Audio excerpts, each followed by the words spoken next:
Ya, kita akan belajar bebas dari kutuk dan pelepasan.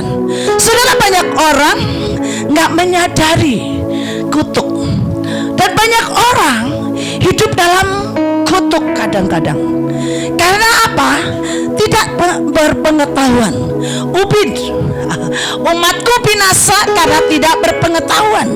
Di dalam kitab Hosea pasalnya yang ke-4 atau ke-6. Itu yang 4 ya. Ayatnya yang keberapa?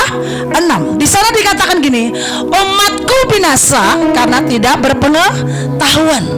Saudara, orang binasa itu bukan karena dia, mungkin karena dosanya seseorang itu bukan karena mencuri aja, atau mungkin berzina, atau mungkin melakukan kejahatan yang lain, tetapi tidak berpengetahuan. Itu firman Tuhan katakan, umatku binasa karena tidak berpengetahuan.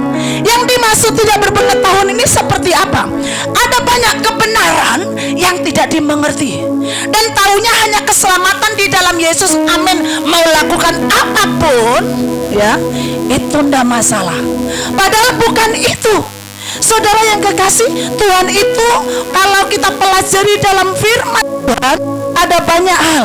Ada hukum ketetapan, ada yang dikatakan hukum itu ada hukum tabur tuai. Pada waktu engkau menabur menuai, pada waktu engkau melakukan kebenaran, engkau juga akan menghidupinya dan engkau menuainya.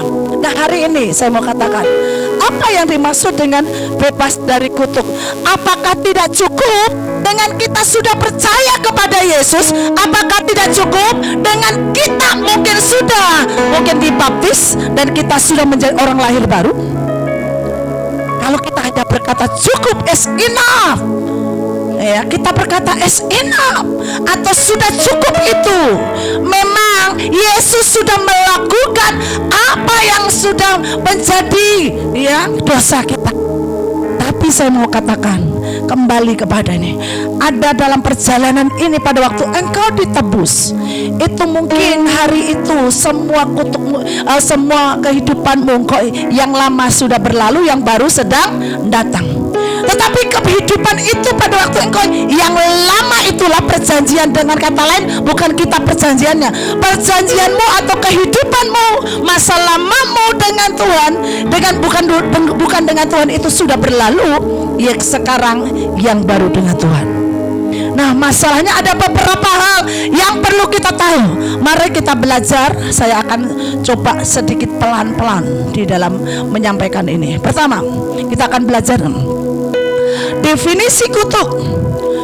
Mungkin Bapak Ibu ada yang berkata, apa sih kutuk? Mungkin kita sering kali dengar, tetapi mari kita belajar tentang ini. Kutuk, doa atau kata-kata yang dapat mengakibatkan kesusahan atau bencana kepada seseorang. Doa mungkin kan dikatakan di dalam kitab Ulangan, kutuk atau berkat. Nah, ada orang mengutukin itu karena mendoakan dengan memantrain itu, mengutukin atau itu. Makanya dikatakan doa atau kata-kata, tapi doanya bukan untuk yang baik, mendoakan yang jelek, itu namanya mengutukin. Kata-kata dapat mengakibatkan kesusahan atau bencana kepada seseorang. Kutuk keturunan atau kesalahan atau dosa yang dilakukan oleh keturunan di atas kita yang diwariskan ke keturunan selanjutnya. Kedua, arti dari kutuk keturunan. Saudara, kenapa kutuk keturunan itu seperti apa? Kalau kita mungkin kutuk itu bermula dari apa sih? Kutuk itu bermula dari sebuah masa seperti yang tadi dikatakan, doa atau kata-kata yang dilimpahkan, atau mungkin karena sebuah kesalahan atau sebuah keadaan yang tidak dimengerti, dan itu adalah menjadi kutuk, dan perjalanan orang itu seperti terus dikutukin. Dan kalau di sini ada kutuk keturunan, dengan arti adalah ada sebuah kutuk dari keturunan yang kadang-kadang kita nggak tahu. Kenapa sebenarnya kita ini sudah lahir baru, tetapi kenapa kok masih ada sesuatu yang orang tua kita atau nenek moyang kita lakukan, itu kita rasakan, alamin. Nah, ini kita mau belajar.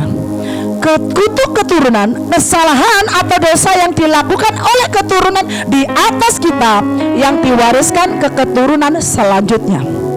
Nah ini kita mau mengerti, wah ini gimana, kenapa hitungannya dan kenapa itu, kenapa bisa terjadi. Next, pemahaman pola dosa yang diturunkan. Yang dimaksud pola dosa adalah perilaku dosa yang dilakukan terus-menerus sehingga menjadi pola dalam kehidupan seseorang.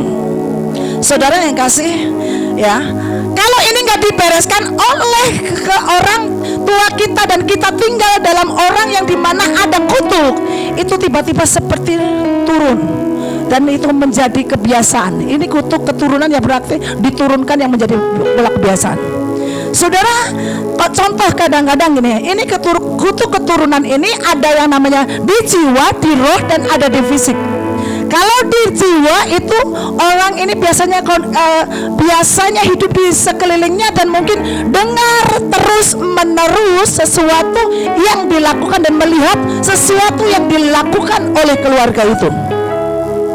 Terus kalau kutuk mungkin adalah fisik yang kadang-kadang sakit penyakit keturunan itu bisa terus ada. Mungkin sakit yang berdalam arti adalah sakit keturunan, sakit penyakit keturunan, kencing manis mungkin, atau darah tinggi, atau juga mungkin adalah jantung atau apapun. Ya, nah saudara yang kasih, kita kan pelan-pelan. Saudara juga sambil mikir, saudara juga sambil terbuka dengan roh Tuhan supaya paham dan mengerti dan menjadi orang yang mengalami kelepasan pembebasan. Bukankah kita punya tema keterbukaan awal dari pemulihan? Kita ke tempat ini bukan sekedar kita datang untuk supaya kita seperti yang saya katakan tadi, pindah tempat atau kita mungkin pindah suasana, tapi kita sedang mau memberikan quality time, waktu yang berkualitas. Kita tidak disibukkan dengan hal-hal di rumah, tapi kita sedang bertemu di kemahnya Tuhan, seperti di kemahnya Daud. Kita mau lihat sesuatu yang ilahi. Di sini dikatakan begini, ya, pola dosa menjadi warisan dari generasi ke generasi. Tolong mulai dipikir, adakah yang saudara miliki yang tiba-tiba itu mulai dari nenek saudara, bapak saudara, terus akhirnya ke saudara? Misalnya, pola dosa seksual tidak kudus, pola dosa manipulasi dan sebagainya. Ya, saudara, kadang-kadang kalau orang Jawa dalam mencari jodoh, bobot bibit bebet atau bebet bebet bobot, ya. Karena apa? Dari sononya kayak apa? Ya. Nah, karena kalau enggak itu akan turun ke nenek kutuknya. Nah, sini dikatakan kenapa? Dalam ayat firman Tuhan ada. Kita terus belajar. Pola dosa nenek moyang yang diturunkan membawa konsekuensi bagi generasi berikutnya, baik dalam memiliki perilaku yang sama maupun terjebak dalam kondisi seperti yang terjadi pada leluhur. Kalau neneknya atau kakeknya itu adalah selingkuh, itu menurun selingkuh. Kalau neneknya kawin cerai, bapaknya kawin cerai, bangkrut, itu bisa terus gini ya, bangkrut.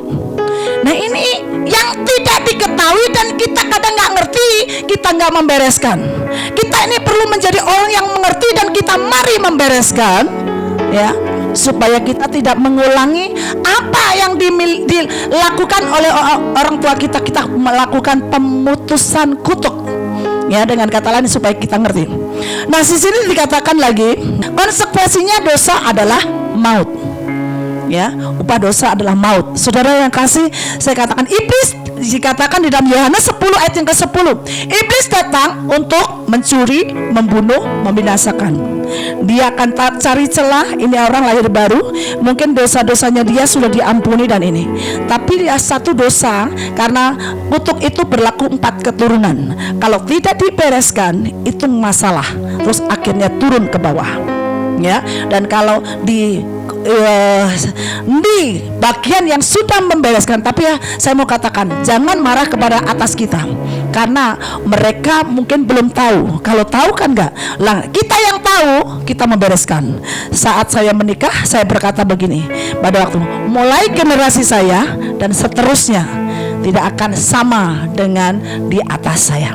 Nah ini penting, makanya buat yang belum menikah ya, ini ada juga. Nah hari ini kita perlu mengetahui konsekuensi pola dosa adalah masalah dan pola dosa yang terulang. Kutuk itu berlaku 4 keturunan. Orang tuanya ya mungkin kawin cerai, ada kawin cerai. Orang tuanya punya sakit ini dari nenek buyutnya. Kalau 4 itu buyutnya, neneknya, orang tuanya, kita. Nah masalahnya kadang-kadang kita nggak ketahui ada apa di atas kita ya. Nah oleh sebab itu kita mau ketahui hari ini, kita belajar. Dan kalau kadang-kadang sakit ini akhirnya masih kesini lagi, bereskan kita waktunya. Makanya nanti pentahiran 70 kali menyelamnya supaya hilang. Ya, 70 kali siap. 70 kali ya siap supaya nggak ngantuk ya, supaya benar-benar bersih. Ayo langsung next. Nah dampak pola dosa yang diturunkan memberi dampak perilaku yang negatif, memberi dampak pola perilaku yang apa? Negatif. Saudara, kadang-kadang mereka dengan itu yang pola yang belum dibereskan itu cenderung melakukan seperti itu. Jadi saya mau katakan hari ini, kalau kita ini menjadi orang yang dengan kata lain ya belum membereskan, dikatakan di dalam Ratapan 5 ayat 7, bapak-bapak kami berbuat dosa, mereka tak ada lagi, dan kami yang menanggung kedurjanaan mereka. Saudara, itu 4 keturunan. Kadang-kadang apa sih yang pernah dilakukan? Kita nggak tahu bapak nenek moyang kita pernah deal mungkin dengan kenapa kami itu gagal, kenapa kami itu seringkali bangkrut, karena maaf pernah deal dengan Gunung Kawi. Ternyata ada apa namanya, yaitu perjanjian, dan perjanjiannya itu kalau sudah perjanjian 4 keturunan, dan kita sudah berusaha keras sepertinya. Kenapa ya? Nah ini perlu dimengerti, perlu paham. Nah, mungkin ada lagi, aku ini sudah, kadang-kadang ada orang kadang-kadang di dalam Tuhan ini, aku sudah rajin ke gereja, aku melayani, aku sungguh-sungguh ya, mungkin adalah ya memberi perpuluhan, dan aku setia di gereja. Tapi kenapa? Nah saudara, suatu waktu nanti kita akan terus belajar supaya kita mengerti apa sih. Kadang-kadang ada orang yang seperti patah semangat dan seperti kayaknya nggak mengerti ada apa dengan Tuhan.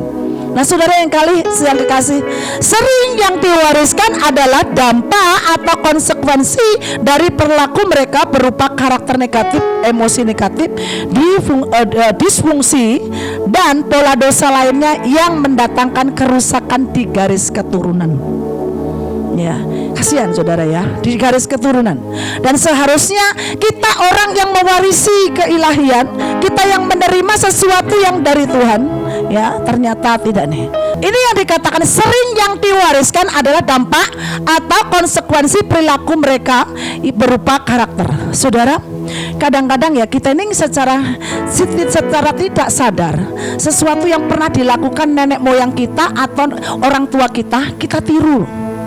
Ya, kita ngomong bayangkan ya, kadang-kadang kita dikumpul dengan orang-orang anak-anak Tuhan holy, tiba-tiba dalam kesendirian, maaf, keluar sebuah kata-kata yang ya mungkin mengumpat, atau mungkin itu adalah ya kemarahan, kesadisan yang kita tidak sadar itu. Karena apa? Itu seringkali terjadi dan kita dengar dilakukan oleh orang tua kita atau nenek kita atau siapa. Ini banyak sisi yang kita mau bereskan. Nah saudara, di sini dikatakan karakter negatif, emosi negatif. Orang bisa emosi, tapi emosi negatif ini bahaya. Dengan kata lain, melakukan sesuatu yang membuat fatal keadaannya dirinya. Dan itu ya yang tidak disadari. Karena ada sebuah luka, ada sebuah ketidakmantapan atau matangan, dan ada sesuatu yang kadang-kadang kita nggak ngerti. Itu sebuah kutuk karena dari nenek moyang, dari atasan. Nanti itu panjang, mungkin saya menerangkan saudara sambil doa supaya nyambung banyak hal ya, karena ada sesuatu yang ini dalam susah ya. Iblis akan menyerang anak keturunannya atas kelemahan dari warisan ini ya. Saudara, saya mau katakan, pada waktu saudara lahir baru, ya, itu memang saudara sudah ditebus dengan darah Yesus. Tapi masalahnya seringkali kehidupan kita ini meremehkan anugerah atau menyia-nyiakan anugerah, sehingga ada celah yang sebenarnya seharusnya saudara itu memang ada kutuk. Itulah yang sebenarnya pijakan pada waktu saudara hidup dalam hukum kebenaran itu tidak terjadi. Tetapi pada waktu saudara lemah dan tidak hidup dalam hukum kebenaran, itu ada pijakan. Makanya di sini dikatakan iblis akan menyerang anak keturunannya, keturunan orang yang kita punya, nenek moyang di atas kita, leluhur kita itu, ya, tadinya kita sudah lahir baru. Kalau kita tetap hidup dalam hukum kebenaran, itu tidak akan berlaku. Masalahnya kadang-kadang kita ini menyia-nyiakan anugerah dan kadang-kadang lemah di dalam apa yang sebenarnya dan seharusnya kita hidupi di kebenaran. Makanya dikatakan iblis akan menyerang anak keturunannya di atas kelemahan dari warisan ini. Saudara, kalau warisan harta benda atau warisan kekayaan atau warisan yang ilahi enak. Masalahnya ada warisan yang gak ilahi. Dan kalau saudara kadang-kadang gak mengerti, itu malah saudara warisin. Nah, inilah yang harus kita buang, warisan ini, warisan ilahi yang harus kita terima. Amin. Ya, lanjut. Nah, konsekuensi terhadap keadaan finansial anak-anaknya. Contoh, orang tua yang bermain judi dapat menghabiskan harta benda dan mewariskan kemelaratan bagi anak cucunya dan kesulitan perekonomian lainnya. Saudara, kita pikir ini gua yang main kita sama ini mungkin orang tua kita atau kita. Dan saudara, saya melihat bagaimana orang yang sebenarnya orang ini pintar, orang ini dulunya maksudnya orang ini pintar dan orang ini sebenarnya juga memiliki semua fasilitas. Tapi saudara, dia kena di judi. Dan mungkin judinya ini adalah karena ya sebenarnya gitu ya, keinginan untuk menjadi kaya. Enggak salah, keinginan untuk menjadi kaya ya kerjalah atau melakukan sesuatu, tapi ini main judi. Terus akhirnya apa saudara? Ya, apa yang karena dia main judi itu ada sebuah spirit, ya, sudah menang, kepengen tinggi lagi, roh serakah, terus dan terus akhirnya pengennya lebih menang lagi, habis semuanya itu. Saya nggak tahu siapa yang pernah main judi, biasanya ada spirit seperti itu. Nah, ya, terus akhirnya apa saudara? Habis. Seharusnya bisa mewariskan sesuatu buat anak cucunya, hilang. Sulit bukan hanya sulit dia sendiri, karena ada spiritnya, itu membuat spirit itu merambat kepada ke bawah. Dan kalau kita nggak ngerti, hanya menjadi orang biasa-biasa, ya kenapa ya saya begini, kenapa ya sudahlah Tuhan, memang nasib. Enggak. Makanya kita mau belajar di sini dikatakan bahwa kita perlu tahu kalau ini gimana yang harus kita bereskan. Keadaan kita ini kadang-kadang kita sudah klaim, Tuhan aku sudah membayar perpuluhan, katanya firman-Mu berkata. Mungkin saudara berkata bahwa pada waktu kita memberi perpuluhan, maka tingkap-tingkap langit Engkau bukakan. Tapi kenapa? Bahkan mungkin saudara sudah memberi bagi banyak orang. Kenapa? Saudara, tetap ada celah yang kita belum mengerti dan kita belum bereskan. Dan mari kita kembali kepada belajar next, lebih lagi next. Konsekuensi terhadap keadaan mental dan emosional. Contoh, orang tua yang kurang memperhatikan, menerima dan mengasihi anak-anaknya, yang menganiaya anak-anaknya secara fisik, secara emosional atau secara seksual, akan mewariskan mental dan emosi yang buruk. Bayangkan satu generasi begitu dilemahkan, dia generasi ke sana lagi dididik dengan mental yang lemah itu tadi. Kalau belum sembuh dengan cara yang saya pernah melayani di Cikampek dengan keluarga yang berkata saat itu saudara, ya punya 2 anak, anaknya laki-laki lumayan lah, memang pintar, 2 anaknya itu pintar-pintar. Tapi sebenarnya gitu ya, anak yang cewek ini ya, anaknya cantik, anaknya saya mungkin pernah kesaksian. Dan saudara, tiap hari mamanya itu ngomongnya salah. marah. Saya lagi bertamu, dia ngomong udah, oh Bu Puji silakan duduk gitu ya. Terus akhirnya nggak tahu kondisinya mamanya tuh mungkin marahnya dari sesuatu atau gimana. Silakan duduk. Oh ya, oh, mau ada doa ya Bu Puji? Iya, doa wanita. Oh ya udah nanti saya nyusul. Tapi saya duduk dulu gitu. Iya. Wah, terus anaknya lewat. Bu Puji itu bisa nggak ngajarin anak saya itu dan apa namanya doakan anak saya itu. Kenapa? Ya itu bodoh gini. Saudara terus akhirnya ambil minum itu. Anaknya mengambilkan minum, ditaruh di depan saya. Anaknya itu gemeter, saudara, masih terkena. Cepet bego. Cepet bego. Terus akhirnya ditaruh di depan. Itu mungkin bentuk gelasnya. Kalau kita ngajarkan gelasnya tuh harus ada di tangan kanannya yang disuguhin gini. Terus itu ke sono. Hadap gini bego. Saudara, saya ada di situ aja sudah dengar 4 kali bego. Ya, dan anaknya gemeter mundur lagi. Ya. Balik sana bego, beres bego. Waduh, saudara, ini orang kenapa? Dan saudara tahu, setelah itu saya ngomong begini. Oke, Ibu, anaknya cantik loh sebenarnya. Udah, ambil aja loh. Ini gimana ya? Terus akan oke, Bu sama bapaknya mama ini gitu ya. Bapaknya membela, mama ini. Terus akhirnya saudara, ya hari itu saya bilang, Pak, oke, sekolahnya kan di mana sih? Oh iya, dekat tempat saya saat saya di Cikampek, saudara. Oke, boleh. Saya doakan bapak ibu ini. Terus akhirnya saya singkat cerita, kalau saya ceritakan detailnya panjang, ya. Terus akhirnya saya bilang, boleh nggak saya bawa ke rumah saya? Dititipkanlah 2 minggu paling tidak. Saudara, pada waktu dia di rumah saya lus-lus, akhirnya saya mulai kebaskan banyak hal. Dan tiba-tiba saya ngomongin namanya, ya dia Sri namanya. Sri, kamu cantik, kamu pintar. Tiap hari saja doa saya menyembah, dia bisa main sedikit gitar lah. Dia setiap kali melakukan sesuatu takut, kamu gak usah takut. Makan gak usah takut, kamu pintar. Saudara, itu tiba-tiba setelah 1 minggu itu saya itu nganter karena ke kelasnya. Oh sekarang Ibu Sri itu diantar oleh ibu. Ya saya ngomong guru rohaninya. Oh iya, wah sekarang Sri baik loh Bu, pintar, wajahnya beda. Baru seminggu di rumah saya. Saudara, tiba-tiba wajahnya berbeda, mulai terima sesuatu yang berbeda, dan akhirnya mulai berani. 2 minggu terus dikatakan, Tante, aku nggak mau pulang ke rumah dulu, aku mau di sini. Saudara, tiba-tiba saya ngomong sama keluarganya bahwa anak ini biar ada di rumah saya 2 bulan saja. Dari 2 minggu saya minta 2 bulan. Saudara tahu, setelah 2 bulan 3 minggu mereka mengalami lonjakan nilai yang luar biasa. Dan tiba-tiba ya, anak ini menjadi anak yang manis, pintar. Bapaknya pun bingung, ya, mamanya juga bingung. Saya ngomong, Ibu bertobat. Kata-kata, bukankah hidup dan mati dikuasai oleh apa? Lidah.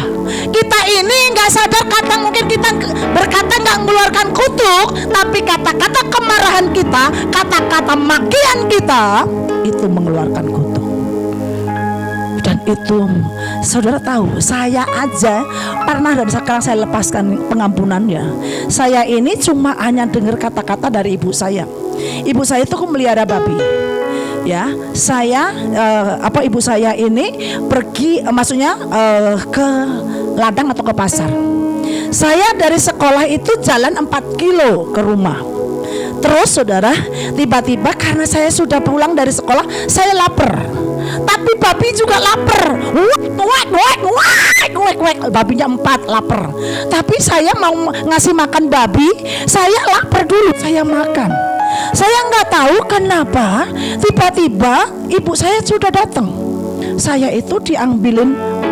Kalau ibu saya datang, saya tidak membicarakan ibu, tapi saya katakan ini contoh. Saudara ada trauma maksud saya gitu ya. Saudara, tiba-tiba saya dicabut. Makan babinya, belum makan kamu makan. Saya tiba-tiba gini, kamu lebih sayang babi daripada sayang saya. Saudara ya, waduh, itu dalam banget gitu ya. Ini kalau nyanyi itu dalam banget gitu deh.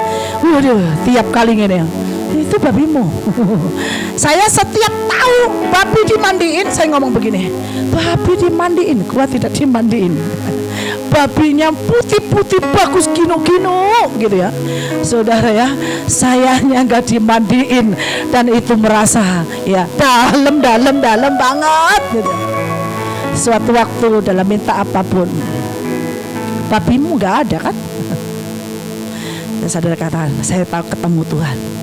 Suatu waktu kamu masih belum punya pengampunan, belum, masih ada sakit. Enggak, aku enggak ada sakit Tuhan, enggak sakit. Dan saya merenung saat itu dikatakan, kamu masih sakit dengan orang tuamu karena kamu dibilang ya babinya belum dikasih makan. Kamu punya pikiran di alam bawah sadarmu, kamu kayak nggak diterima. Saya ada keminderan atau saya ada seperti penolakan karena rupanya lebih sayang binatang daripada sayang manusia yang ciptaannya segini. Saya nggak mau tertipu, amin. Saudara jangan mau tertipu, hanya sekedar pembelajaran. Iblis akan gini, ya kan, mamamu lebih sayang babi daripada sayang kamu. Saudara, hari itu saya pemberesan. Enggak, hargaku lebih tinggi dari babi. Ya, hargaku lebih tinggi dari babi. Dan saya berkata, saya ini, saudara, saya deklarasikan nyembuhkannya. Ini alam bawah sadar. Saya sudah jadi pendeta loh saat itu. Apa sih sehingga kadang-kadang sama ibu saya itu nggak bisa bam gitu. Mesti mereka yang saya lihat adalah kelemahannya. Dan ternyata ada sesuatu yang itu ucapan cuma ini. Belum kalau nanti ada kata-kata sepanjang perjalanan saya yang terus kalau itu nggak dibereskan di alam bawah sadar ini masih akan terus nurut. Tiba-tiba tak ke generasi berapa? Kenapa? Ada luka yang tidak dibereskan. Saudara, tiba-tiba saya diingatkan Roh Kudus dan dikatakan ampuni. Dan ingat, saya harus deklarasi. Tuhan menciptakan saya, makanya saya hafal banget ayat itu. Saya diciptakan serupa dan segambar dengan Tuhan. Taklukkan dunia, taklukkan semuanya. Babi bungku taklukkan, gitu ya, istilahnya gitu ya. Terus akhirnya ada banyak ayat yang membuat saya berkata bahwa saya diurapi, saya orang yang punya nilai-nilai ilahi. Dan itu menyembuhkan. Banyak orang itu lahir baru. Banyak orang itu mungkin sudah terima Tuhan Yesus. Yang lama sudah berlalu, yang baru sudah datang. Tapi masalahnya yaitu tadi trauma ini tadi. Itulah kutuk yang karena dari mana? Perkataan. Kutuk itu tadi belum dibereskan dan masalah. Makanya saya katakan ini. Dan hari itu seperti yang saya katakan, ya, bersyukur saat itu Sri masih kelas 2 SMP. Dan saudara tiba-tiba menjadi anak yang cantik dan yang juara 1, luar biasa. Dan itulah yang membuat saya katakan, saya itu concern banget dengan orang yang harus mengerti tentang bebas dari kutuk. Karena ada banyak orang tidak berpengetahuan dan tidak berpengertian bahwa ada kutuk dalam hidupnya. Hari ini saudara, kita ada di tempat ini. Saya rindu jemaat GBI Galilea dan semua yang hadir hari ini mengalami pemulihan dan kelepasan dari Tuhan. Amin. Seperti temanya dikatakan, rise and shine my family. Bersinar di dalam Tuhan. Amin. Ini harus kita miliki nilai-nilai ilahi ini. Nah saudara yang kasih, makanya ada mental yang buruk membunuh karakter anak itu sampai anak ini mungkin kalau tidak menyelesaikan dan kalau tidak ketemu Tuhan, dia akan menjadi generasi yang itu tadi membunuh yang lainnya. Karena bersyukur kalau sudah ketemu Tuhan dan dibereskan dan disembuhkan. Di sini dikatakan keterbukaan awal dari pemulihan. Saudara nanti teliti, terbuka dengan Tuhan sampai saudara mengalami kesembuhan sempurna. Next, konsekuensi terhadap sistem etika dan nilai-nilai inti. Contoh, orang tua yang mempraktekkan dosa-dosa tertentu, menipu dan mencuri, orang tua yang nilai-nilainya kacau, sangat materialistis, egois, atau mengutamakan status dan kedudukan akan mewariskan karakter yang jahat. Saudara, nilai-nilai ini kadang-kadang karena susah. Saya berusaha menjadi seorang ibu yang baik, menjadi istri yang baik, toh juga tidak bisa. Akhirnya apa? Ada banyak hal dan saya seringkali tolongin.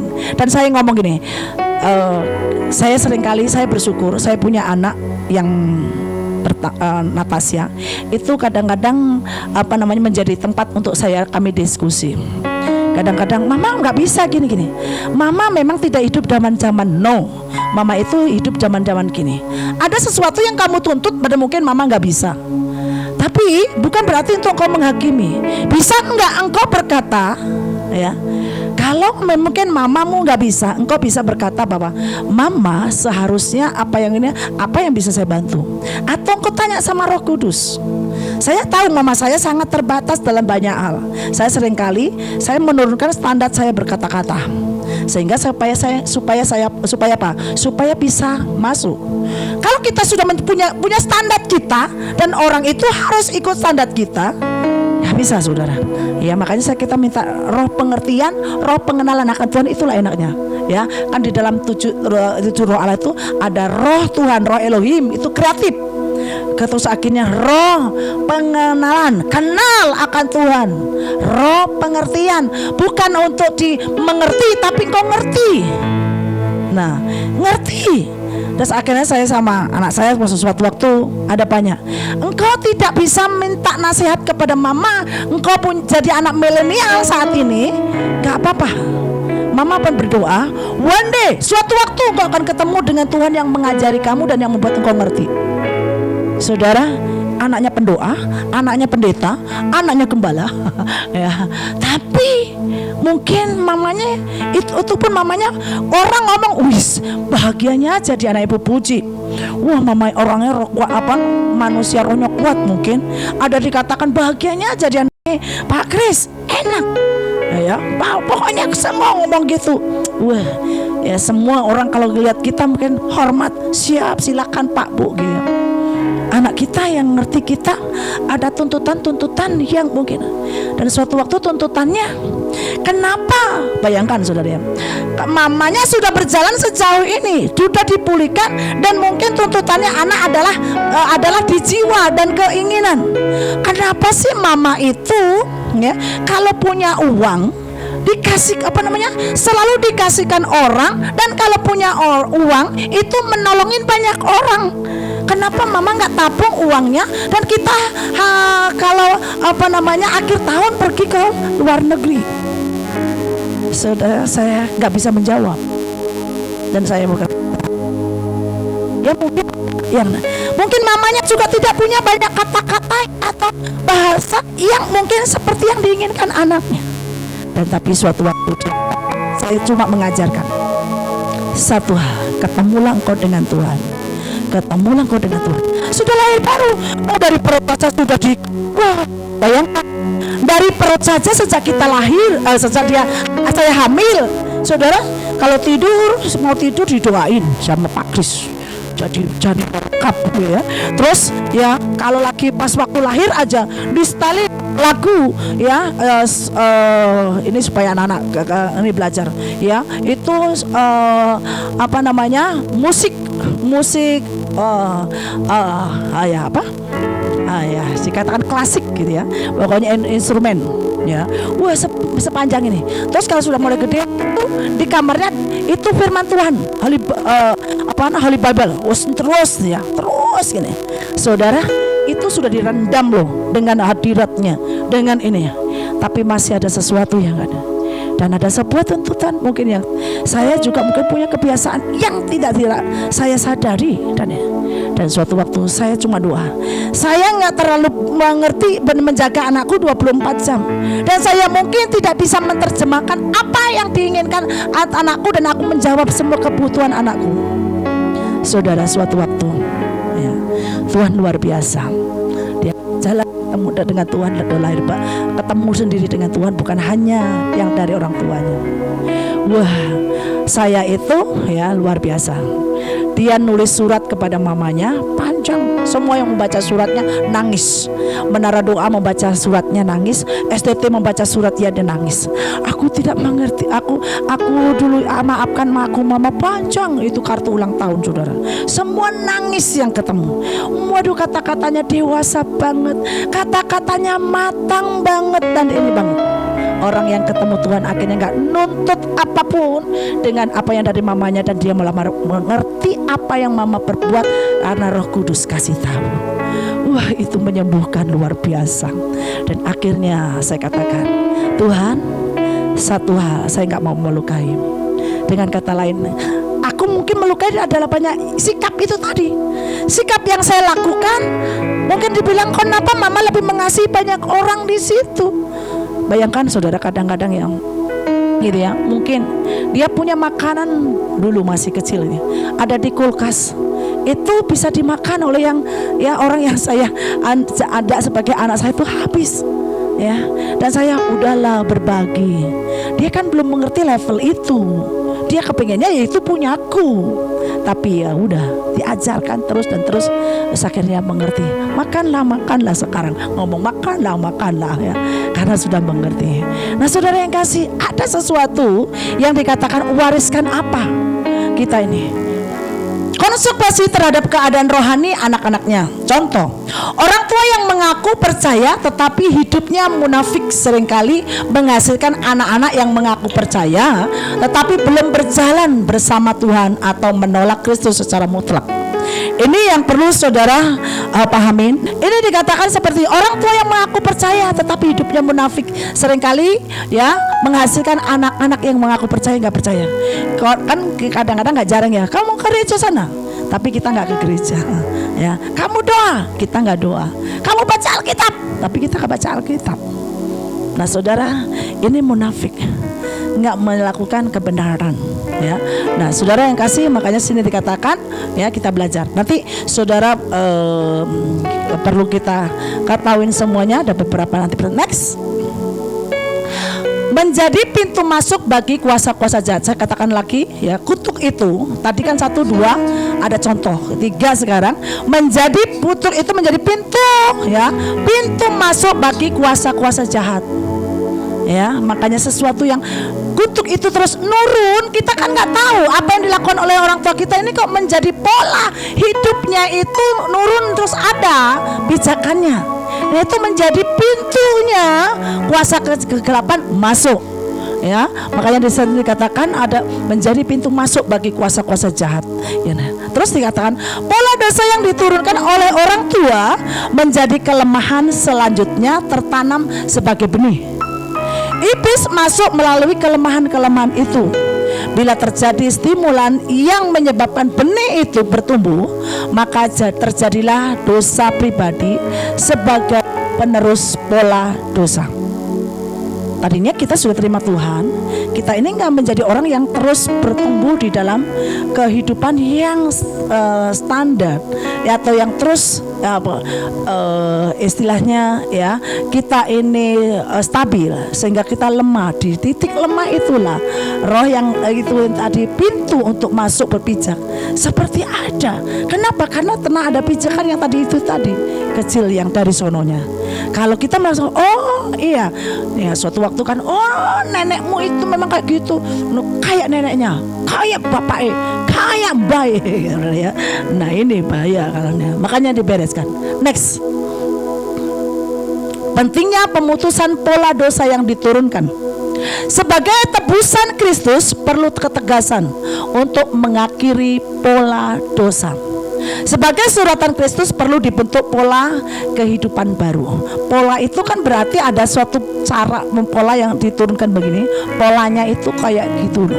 Ya, orang tuanya gini, gitu gini. Ikut gini lagi, ini gini lagi. Nah, pola yang seperti itu diputuskan dan kita masukkan ke pola yang baru. Ayat firman Tuhan nanti kita akan lihat nanti setelah ini. Next saya akan lihat ini lagi. Allah memberikan kuasa bagi orang percaya untuk memutuskan pola dosa. hidup tidak dikuasai oleh pola dosa, ya. Dikatakan Roma 6 ayat 6, karena kita tahu bahwa manusia lama kita telah turut disalibkan. Ini yang mau dibaptis, ya, turut disalibkan supaya tubuh dosa kita hilang kuasanya, agar jangan kita menghambakan diri lagi kepada dosa. Saudara yang kasih, katakan itulah ya hidup tidak dikuasai oleh pola dosa. Dengan kata lain ada sebuah pertobatan, pengakuan yang jelas.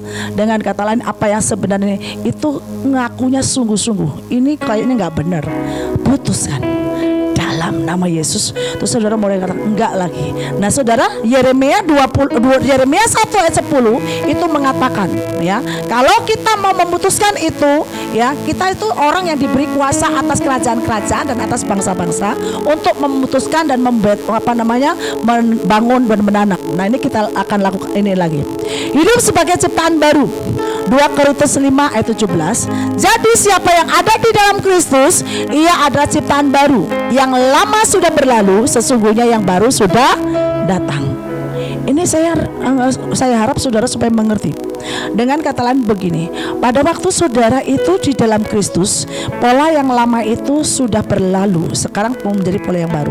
Masalahnya kita hanya kadang cukup punya pola, tetapi kita tidak menghidupi pola itu. Contoh, sistem boleh ada, tetapi kita nggak menjalani sistem itu. Ya sistemnya bagus, tetapi kita nggak menjalani sistem itu. Sama, kita sudah memutuskan pola yang lama, kita sudah mengatakan yang lama sudah berlalu, yang baru sedang datang. Berarti ada pola yang baru yang kita harus hidupin, dan kita mengikuti pola yang baru ini tadi, nggak mengikuti pola yang lama. Nah pola yang lama ini nggak berlaku lagi. Seumpama kita ini sedang mungkin sebuah program yang dulunya dibuat untuk membuat program ini, mengakses ini dan itu gitu ya. Terus akhirnya kita nggak bisa lagi buang. Kita mau pakai yang baru, ya harus dijalankan yang baru. Sekarang pola kehidupan lama kita, ya, mungkin punya kebiasaan-kebiasaan yang seperti apa. Terus sekarang harus masuk dengan pola yang baru. Jangan hanya persis menjiplak yang dengan pola yang lama sama dah.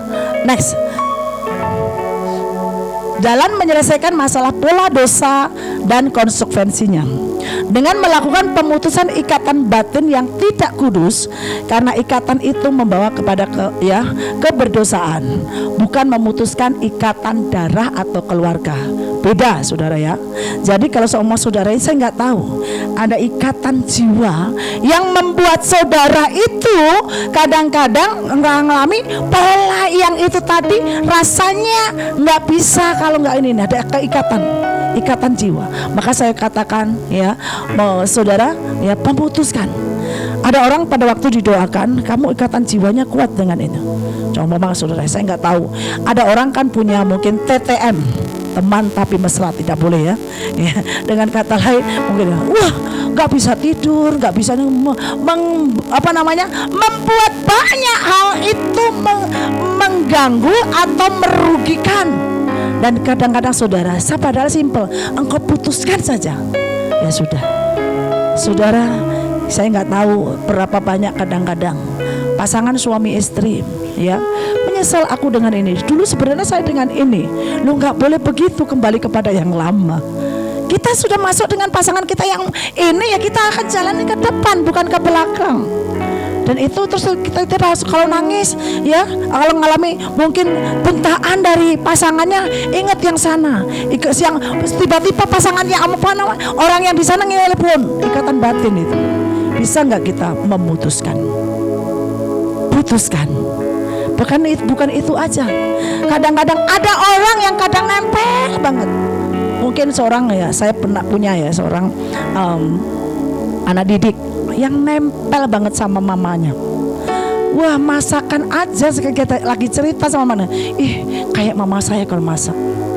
Terus kadang-kadang nih, suatu waktu anaknya ini udah sekarang umur 30 dikatakan ini. Ya, dan kalau waktu mau menikah, saya harus menikah ya kayak mama saya. Kamu menikahi mamamu ya, kayak mamanya mamanya memang cantik, mamanya pinter, mamanya juga memang ya. Jadi apa makan aja, kalau sambil makan sampai calon pasangan itu ngomong gini suatu waktu, ya, saya nggak bisa Bu, harus kayak mamanya. Saya nggak bisa Bu masak mungkin kayak mamanya. Saya nggak bisa dandan kayak mamanya. Saudara, ada ikatan batin dengan mamanya. Dan itu harus engkau satu pribadi yang bertumbuh dalam pengenalan akan Tuhan.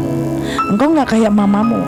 Firman Tuhan bukan kayak seperti mamamu loh, kalau engkau berubah seperti Tuhan Yesus. Amin.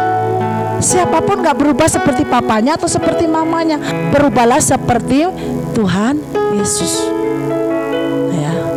Nah ini kalau kita kadang-kadang gak sadar ya, banyak orang gak nikah atau kadang-kadang mungkin ya ada ikatan jiwa yang salah, dan ini perlu diputuskan. Siapa yang punya ikatan jiwa mungkin dengan apapun benda atau juga kadang hobi juga kadang-kadang. Next, menerima konsekuensi yang sudah terjadi. Menerima konsekuensi yang sudah terjadi sebagai kuk yang dipikul bersama Kristus. Kristus memberi tawaran untuk memikul kuk bersama Dia. Matius 11 ayatnya yang ke-28. Marilah kepadaku, kau yang letih lesu dan berbeban berat, aku memberikan kelegaan kepadamu. Kuk yang kupasang ya itu ringan. Saudara, bersama dengan Kristus ringan. Ada kuk yang dari Tuhan. Kuk yang kita punya, serahkan ke Tuhan dan putuskan itu, dan kita berkatakan bahwa kita ada kuk dari Tuhan. Belajarlah kepadaku karena aku lemah lembut dan rendah hati. Saudara, mari perhatikan ini, karena ini nilai-nilai yang kadang-kadang kita nggak pernah serius, kita lewatkan. Kadang-kadang kita nggak memahami ini. Nah, next, memiliki kehendak mengalami pemulihan. Saudara yang kasih, saya hanya mau katakan hari ini, kalau saudara rindu untuk melihat ingin mengalami kelepasan, mengalami pemulihan, mari engkau cari informasi. Cari informasi yang bagaimana melalui, mungkin kenapa di sononya, mungkin saya bersyukur sebelum papa saya meninggal atau bapak saya meninggal, dan sebelum nenek saya meninggal, saya ini keluarga yang sering cerita kalau malam, dan sampai malam-malam, karena di desa nggak ada TV, kebanyakannya ceritanya sampai dari zaman Jepang, zaman apa diceritain. Terus mereka pernah ngelakuin apa itu diceritakan, sehingga pada waktu mereka nggak ada dan saya lahir baru ngerti itu. Oh, kakekku dulu pernah gini-gini ceritanya itu. Oh, bapakku itu pernah gini-gini, sehingga membereskannya mudah. Anak sekarang jarang tanya ya saudara ya, karena apa? Sibuk dengan digitnya. Padahal kalau ditanya, gini nggak mau makan aja satu meja, mama mau makan apa?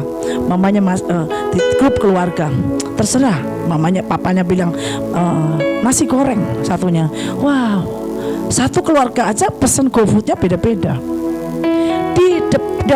Di ruang meja makan, ya, ditukar dengan seperti itu. Bisa nggak pada waktu kita ada di meja makan, ya jauhkan digit.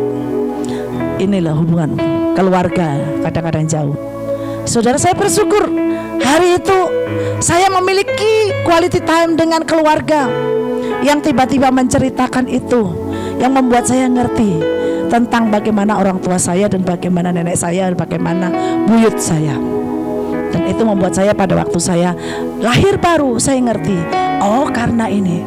Bayangkan saudara ya, wah ada kawin cerai, ada, kenapa ada kemiskinan, mereka kerja keras.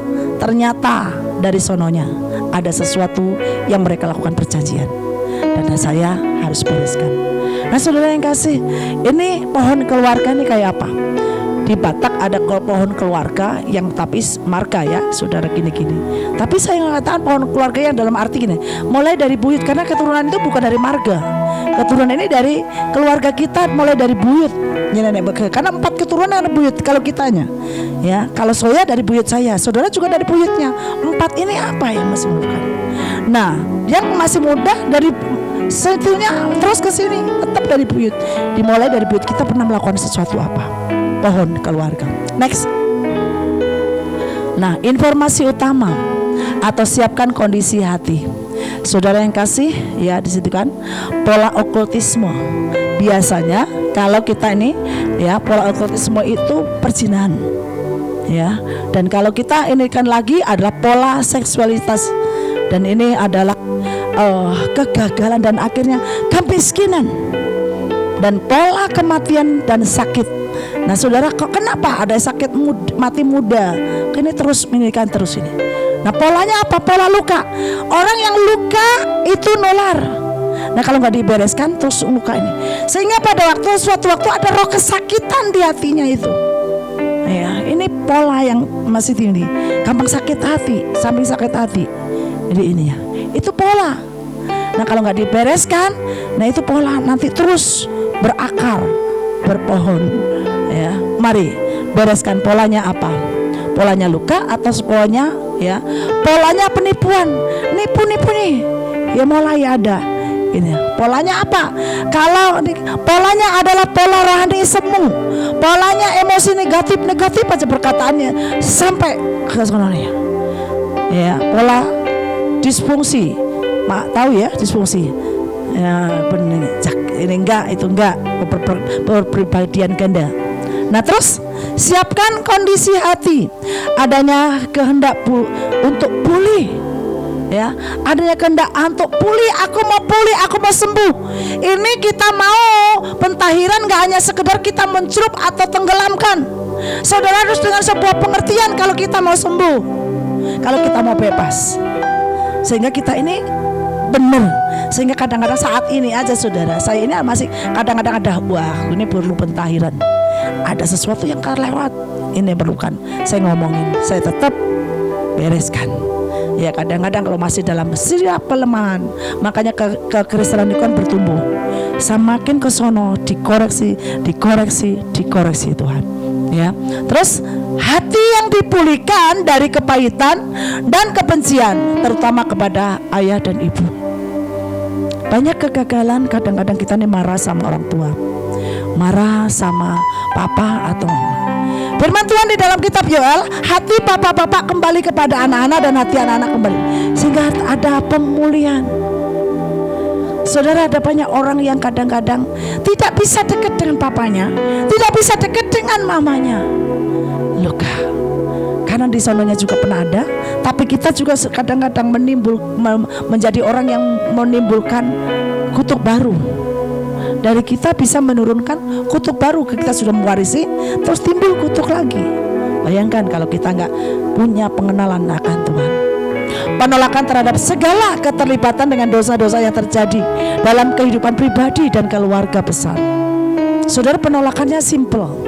Kadang-kadang nggak diakui, butuh pengakuan, butuh diakui. Ini kalau saudara kita ini bereskan di seperti ini, orang yang benar-benar mau Tuhan, ternyata aku ini punya penolakan banyak. Orang itu kadang-kadang rasa tertolak bukan karena miskin. Kadang-kadang rasa tertolak, saya ini rasa tertolaknya apa saudara? Karena warna apa? Kulit. Saya kalau lihat orang putih, saya kan nggak akan deketin. Ya, saya akan cari yang sejenis sayang, kulitnya sama. Ya, kenapa?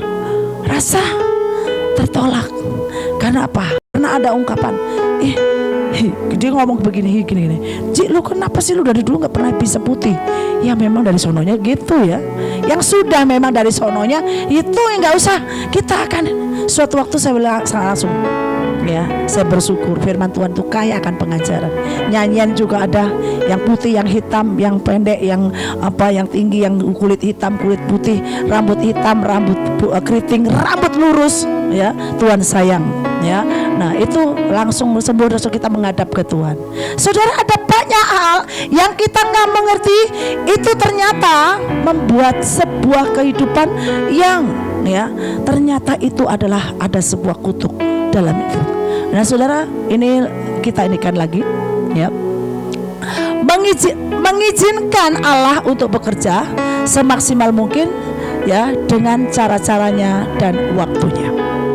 Saudara mulai ya, izinkan Tuhan berbicara dalam banyak hal, menyelidiki, mengajari kita. Saya suka di ayat yang berkata, Yeremia 1 ayat 10. Tuhan memberikan kuasa kepada kita atas bangsa-bangsa dan kerajaan-kerajaan untuk mencabut itu ada sesuatu yang perlu kita cabut, yang ditanam oleh yang tidak benar, terus akhirnya meruntuhkan, merobohkan. Dan kalau kita nanti saudara itu ditulis, nanti di situ saudara menulis, kalau saudara mau mencabut dan merobohkan, saudara langsung tanam. Tanam itu dengan kata lain, saudara memutuskan sama Mas, saudara memutuskan yang namanya najisan, saudara berganti dengan kekudusan. Langsung nanti pada waktu saudara pentahiran, otomatis saudara bukan hanya nyelam saja. Ingat apa yang saudara sedang putuskan dan ganti dengan yang baru. Nah, kalau mungkin kemiskinan ganti dengan kekayaan. Kalau itu perkatakan terus sampai ada sebuah kebenaran yang memerdekakan saudara. Next. Ini langkah dosa, pemutusan ikatan pola dosa, memohon perlindungan, dilindungi dari semua yang ini semua. Terus akhirnya pengakuan, pengampunan, doa pemutusan, dan juga penolakan. Ini ada beberapa doa pemutusan, putuskan dari ini. Doa penolakan pada waktu saudara mau memutuskan penolakan, lakukan pembatalan, pengusiran, perlindungan, doa berkat. Saudara, ada beberapa yang saudara perlu lakukan doa. Mungkin kadang-kadang saudara hanya doa biasa, tapi berdoa mengaku itu penting. Pengakuan, Tuhan ampuni aku karena aku tidak mengerti saat itu. Kalau saudara ada kemarahan atau lepaskan pengampunan. Kalau ada saudara rasa seperti terikat, putuskan. Kalau saudara ada ditolak, langsung berkata bahwa aku minta roh penerimaan. Batalkan kalau saudara pernah membuat perjanjian. Saya nggak tahu. Ada orang itu membuat perjanjian dengan oknum-oknum yang lain, mungkin dengan dukun-dukun, atau mungkin juga dengan hal-hal yang itu adalah tidak diizinkan oleh firman Tuhan. Dan saudara harus batalkan perjanjian itu. Perjanjian mungkin dengan dulu mantan atau dengan apapun, batalkan. Pengusiran, ada sesuatu yang perlu saudara usir, perlindungan dan doa berkat. Next. Kesimpulan, kita semua pasti mendapat warisan dari orang tua dan leluhur kita. Warisan itu tidak bisa ditolak, walaupun kita suka maupun tidak suka, yaitu warisan pola dosa. Saudara, kita mau bereskan. Pilihan kita untuk menyikapi warisan itu akan menentukan menjadi bagaimanakah kita kelak. Pilihan saudara. Saudara mau kayak apapun, kapanpun, dan seperti apapun, pilihan.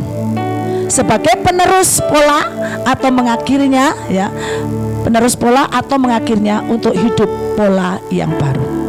Saudara, saya saat itu mengatakan, mulai dari saya dan generasi saya, tidak ada lagi kemiskinan, tidak ada lagi kebodohan, tidak ada lagi, mungkin itu harus ngomong. Saya tahu bagaimana kondisinya perjalanan saya, dan hari itu tahu saya ngomongin. Ini penting, deklarasi saudara. Nah, inilah yang saya mau sampaikan. Next. Habis. Siap untuk apa? Nyemplung 70 kali. Tapi saya ingin memberikan pertanyaan. Ada Pak Ivan, ada Pak Kris, ada Pak Murba, ada semua banyak orang di sini. Mari, ada yang bertanya? Kalau masih kepengen tanya, silakan bertanya. Kurang lebih 5 orang. Ada yang bertanya?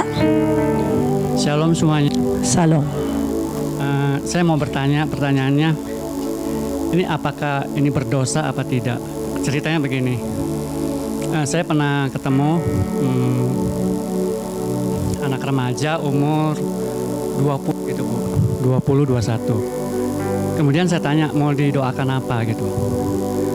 Kemudian dia bilang gini Om, dia panggil saya Om, gini Om, dia masih masa puber Bu.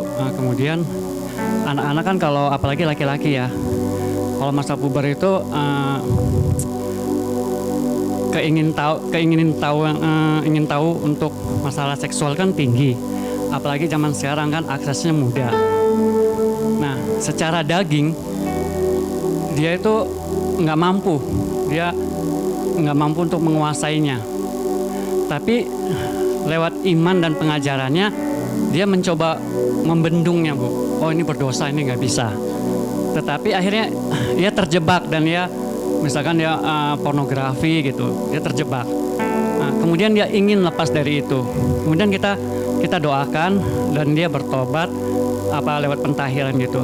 Tetapi pola itu terjadi lagi. Mungkin setelah 3 bulan, setelah 6 bulan. Nah, dia bertanya, dengan demikian ini bagaimana gitu Bu keadaan dia? Apakah dia mempermainkan Tuhan? Apakah dia dosanya bisa diampunin? Sedangkan dia kan nggak berdaya juga. Tapi dalam hatinya ada keinginan untuk melawan kedagingannya itu, Bu. Itu gimana, Bu? Oke. Saudara, nanti kalau saudara sudah mencoret sesuatu yang saudara itu tahu bahwa ini perlu saya putuskan dan ini perlu saya mengalami pelepasan. Terus akhirnya saudara nanti ikut pentahiran. Terus saudara mungkin pentahirannya 70 kali. Ini 70 saya baru ngomong aja, nggak tahu 70 kali beneran atau enggak saudara ya. Kan nanti tergantung doanya ya. Ya 70 saudara udah pikir-pikir, waduh 70 kali. Ini gimana Bu, nggak gelegep ini gitu. Dingin katanya gitu ya.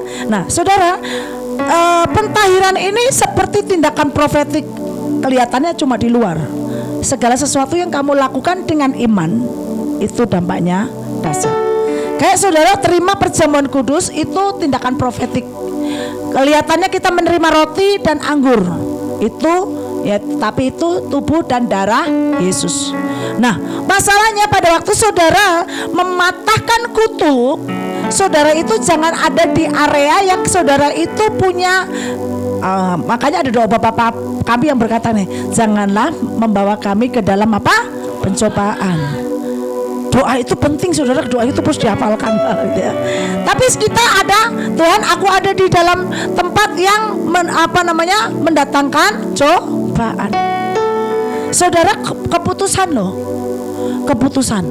Nah, kalau kita semua melayani seseorang yang seperti itu dan orangnya mungkin setelah 3 bulan, 6 bulan kembali kepada pola itu, saya mau mengatakan, saya memberikan ilustrasi itu adalah seperti kutuk itu seperti tunas pisang. Saudara tahu tunas pisang? Saya ini anaknya petani, jadi saya tahu ngasih ilustrasinya pakai tanaman. Saudara, ibu bapak saya itu punya kebun nanam pisang.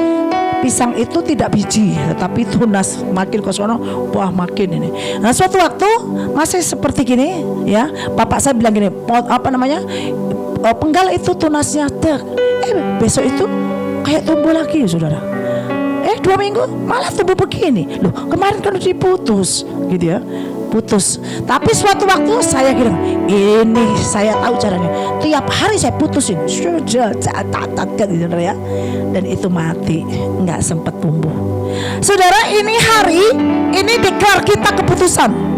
Kayak kita lakukan proklamasi kemerdekaan. Hari ini dengan proklamasi. Gimana itu saudara? Kami bahasa Indonesia. Dengan ini kami menyatakan kemerdekaan. Itu hingga saat ini tetap dideklarasikan. Apakah semuanya sudah terjadi seperti yang proklamasi itu? Menuju. Nah, kalau kadang-kadang masih jatuh, tetapi orang ini masih mau dibimbing terus. Karena kita ini kadang-kadang nih saudara, sudah terlalu dalam. Berjalan di sini masih dekat.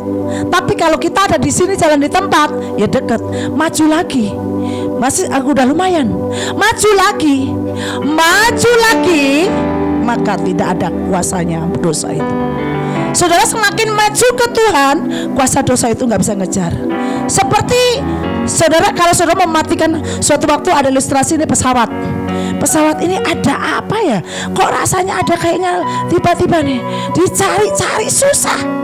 Ternyata saudara tiba-tiba diajak yang ganggu pesawat ini. Begitu dibawa naik, syat. Ini saudara masih ini dalam ketinggian, ya.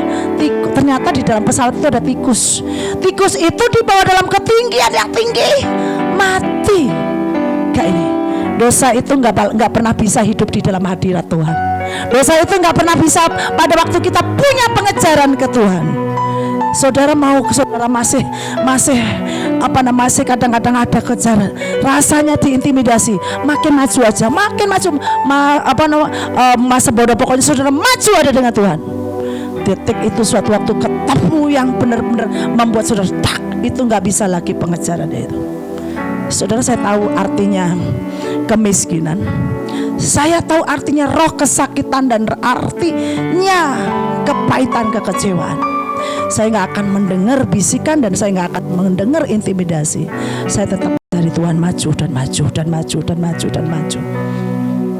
Saya akan memilih untuk melepaskan pengampunan. Saya memilih untuk memiliki kemanisan.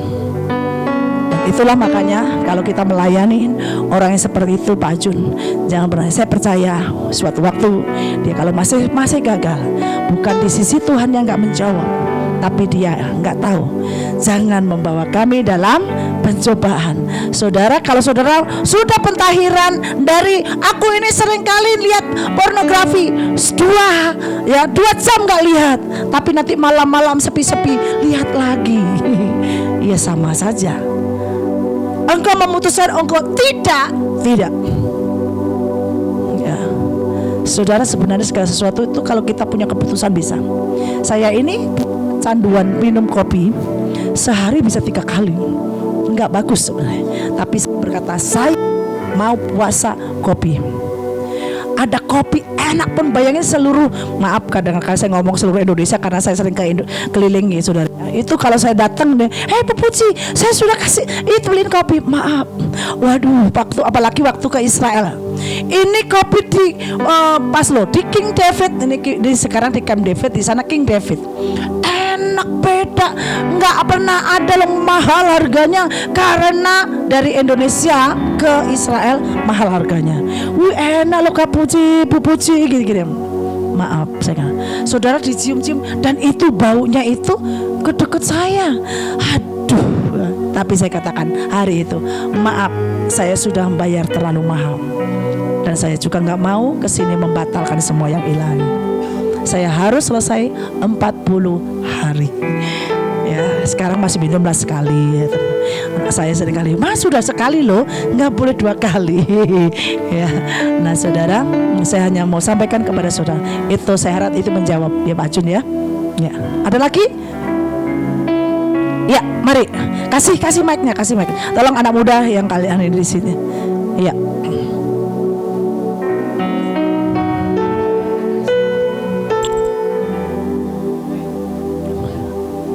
Tolong yang enak dia. Guys, ya, saya mau tanya Bu, ini kan pemutusan dalam kutuk. Terus apa bedanya dengan pikulah salib? Kalau kita mikul salib, kita kena apa aja kan harus kuat. Jadi kalau katanya kalau kita udah dipermandikan maupun udah di Islam, itu kutuk dengan sendirinya udah putus. Apa bagaimana Bu? Ya. Kutuk masa lalu kita memang diputus. Tetapi seperti saya katakan, itulah kita masih kalau kita hidup di dalam kondisi yaitu hukum yang tadi yang kuat, yang stabil, dengan kata lain, karena kita hidup dalam kebenaran. Makanya kita itu dikasih firman Tuhan supaya kita tetap hidup dalam kebenaran. Nah, pada waktu orang itu menyalahin hukumnya ada. Kenapa? Ya saudara sebenarnya kalau kita ngerti tentang doa itu gini loh. Ada yang namanya pendakwa, ada yang namanya pembela, ya. Pendakwa itu iblis. Pembela itu Yesus.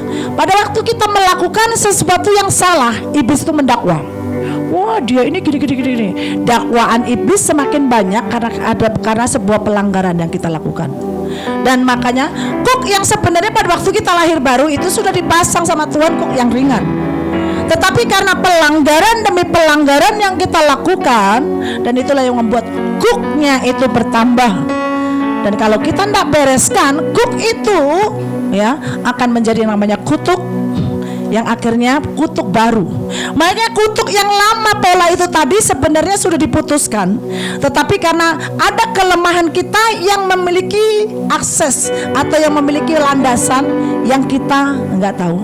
Makanya ada ayat itu firman Tuhan yang luar biasa banget. Aku memberikan kepadamu roh pengertian, roh pengenalan. Ngerti gitu loh ya. Saudara itu kita ini kadang-kadang ada ngerti, pinter itu dua. Pinter karena kita punya IQ, dua karena punya EQ, kecerdasan ilahi. Ada orang pinter itu nggak punya kecerdasan ilahi.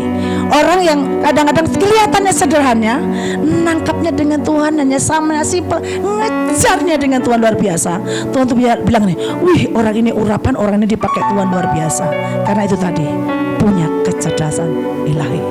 Nah ini kebodohan kita ini kayak gitu tadi.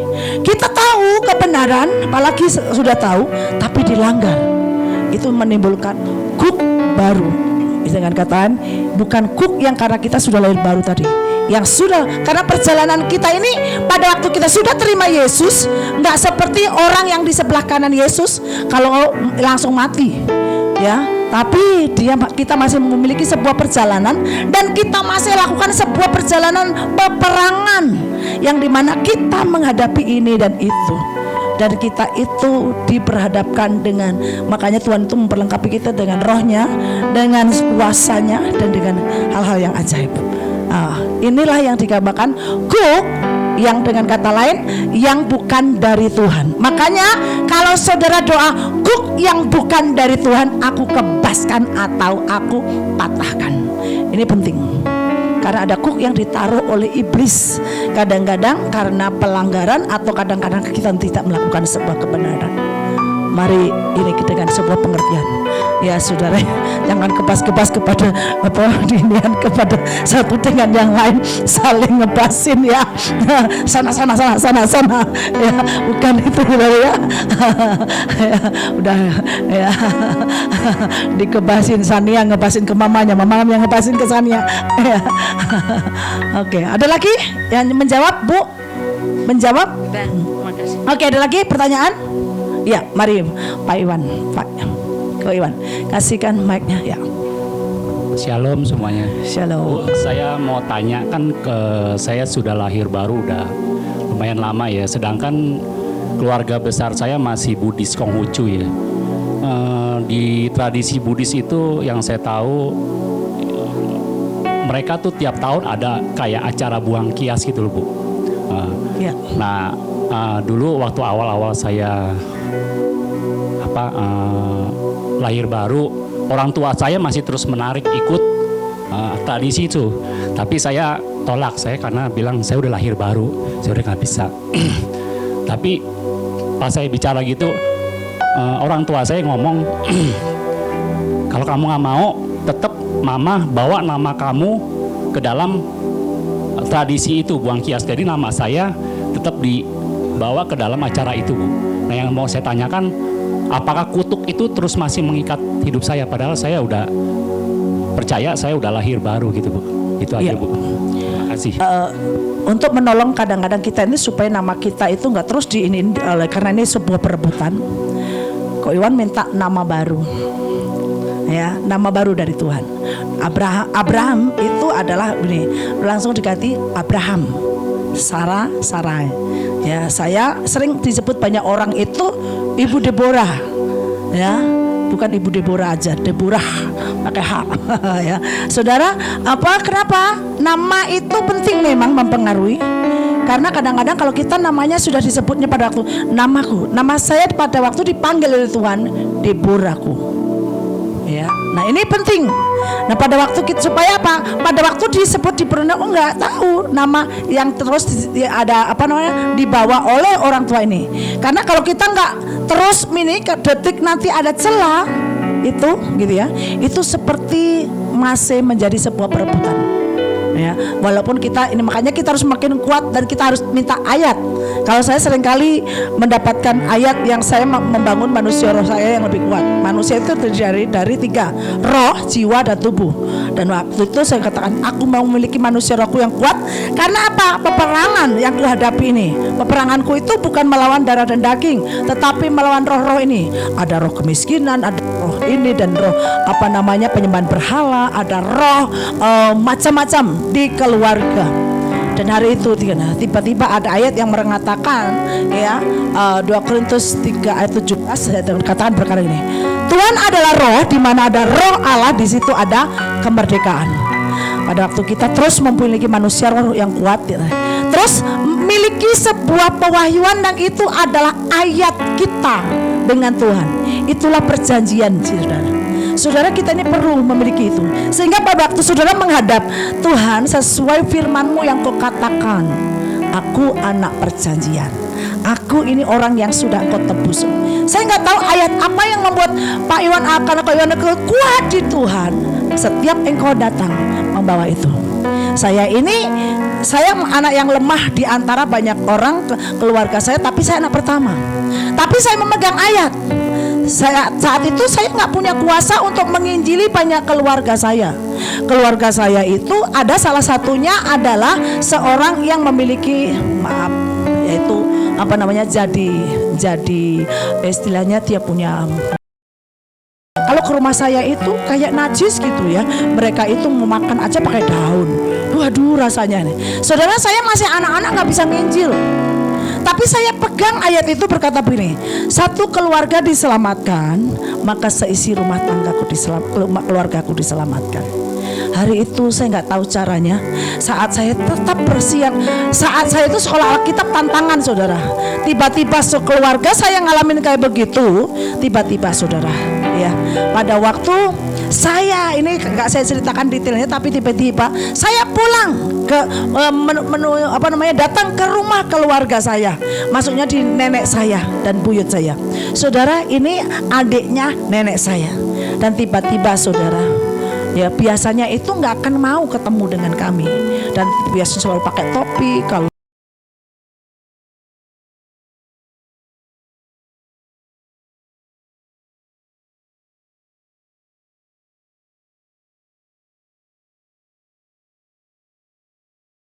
saya itu, ya, tiba-tiba pas lewat masuk nih, ya, dia ngomong begini, sekarang aku sama dengan kamu.